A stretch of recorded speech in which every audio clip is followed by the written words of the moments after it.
Hello ndugu zangu na rafiki zangu wapendwa, assalamu alaikum. Leo nimekuleteni mmea wa ajabu mno. Ni wa ajabu kwa sababu ya mambo yake makubwa.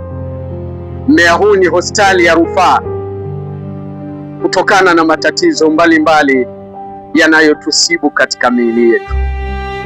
Mmea huu wengi mnaufahamu kwa jina la mgagani, wengine wanauita mshonambuo, wengine wanauita mkaba. Kwa jina la kisayansi unaitwa Cleome gynandra. Cleome gynandra. Mmea huu una manufaa katika sehemu zake tatu. Kwanza ni katika mbegu zake.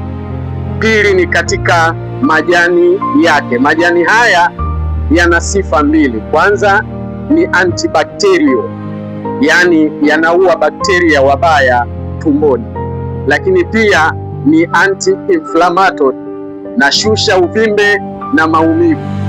Lakini mmea huu una manufaa kwenye mizizi yake.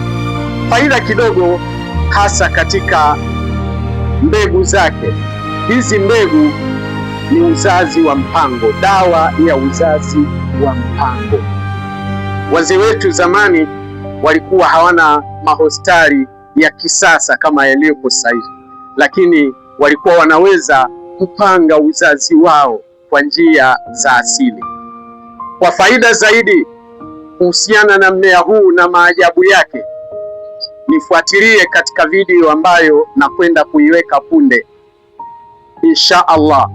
Naomba unapoikuta video hii share, comment, subscribe, na kama hujafollow ni follow ili upate faida nyingi zinazotokana na tiba za asili. Karibuni sana.